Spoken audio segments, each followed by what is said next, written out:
이 작가의 길이라는 게 참 쉬운 일은 아니겠죠.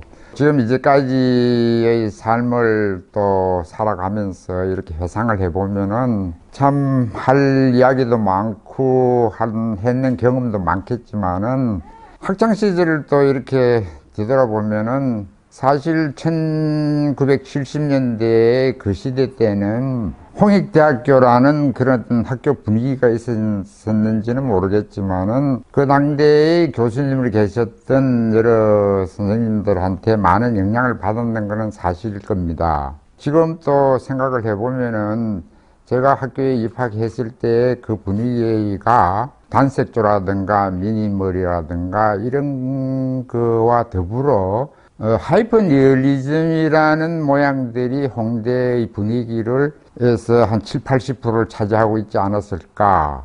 그런데 사실 저는 그 사실주의 하이퍼 리얼리즘에 대해서 그 말을 올라타고 싶은 그런 생각도 했지만은 또 한편으로는 주변에 딴 동료들이 그런 류의 작품들을 연구하고 제작하는데 내가 또 그와 같은 비슷한 것을 또 해야 할 필요가 있을까 하면서 저는 자신적으로 아니면 제 스스로가 좀 더 거부하는 거, 자의적으로 거부함으로 해갖고 내 나름대로의 작업의 모양들을 이어나가야 되겠다.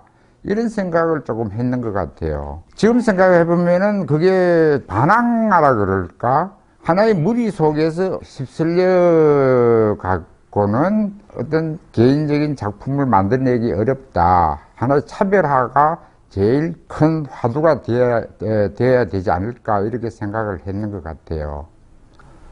독일 유학을 가게 됐다는 것보다는 사실 학교라는 것이 대학교 1학년부터 4학년까지 뭘 알겠습니까만은 뭔가 작가의 개성이라든가 창조라든가 새로움에 대한 실험정신 그런 것들이 저한테는 조금 더 많았는 것 같아요. 그래서 어쨌든 저한테 경험이라든가 영향을 끼치는 분들은 뭐 지도교수인 박소호 선생님이라든가 최명년 선생님, 뭐 서성호 선생님, 또 그 당시에 에콜드 파리라든가 앙드팡당전이라든가 이런 것들이 하나의 그 사회적인 분위기, 전체적인 분위기, 미술계의 그런 분위기에서 정신없이 휩쓸려 돌아다니는 게 아닌가 이런 생각도 많이 듭니다. 그래서 옛날 작품 지버리라든가 제 사진을 이렇게 팜프렛이라든가 이런 거 보면은 그런 어떤 전반적인 분위기에 끌려다니는 시절이 아니었던가 이렇게 생각이 됩니다. 대학원뿐만이 아니고 아직까지도 그런 분위기에서 내가 서 있는 위치가 어디일까 이렇게도 반성을 하면서 또 하루하루 보내고 있는 뭐 그렇지 않을까 이런 또 생각도 해봅니다.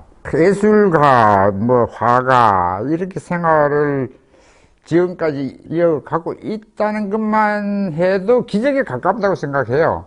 뭐 다들 그렇겠지만은 젊었을 때는 젊을 때라서 또 불만이 많았고 어려움도 많았고 또 가정을 꾸리면서도 어려움도 많았고 누구나 다 경험했는 그러한 과거사 일상생활들이 아직까지도 계속 연결되어지는 것 같아요. 뭐 산을 넘으면 내리막길이 있다고 하는데 계속 오르막길만 있는 것 같은데 뭐 이런 저런 것 때문에라도 뭐 중간에 우리 동기들 중에 벌써 붓을 꺾고 새로운 길을 찾아 나서는 친구들이 아마 7, 80%가 될 겁니다. 그러한 과정 속에서 이 자리까지 왔는 것만 해도 저한테는 기적이라고 생각합니다. 기적입니다, 이건. 이런 말이 있죠. 그 사람을 알려면 그 사람 먹는 것을 보라고. 사실 나는 어떤 의미에서는 내가 누군가에 대한 하나의 어떤 끊임없는 질문을 아직까지도 이어나가고 있는 것 같습니다. 누구나 다 같이 똑같이 산다고 하면은 뭐 이렇게 고생하면서 살 필요가 없을 거예요. 내가 누구냐라는 거는 내가 사유함으로 해서 나라는 정체성에 대한 끊임없는 질문을 만들어낼 수밖에 없는데 그러나 질문에 대한 해답을 찾는 과정 때문에 오늘 여기까지 왔지 않을까 이렇게 생각을 해봅니다.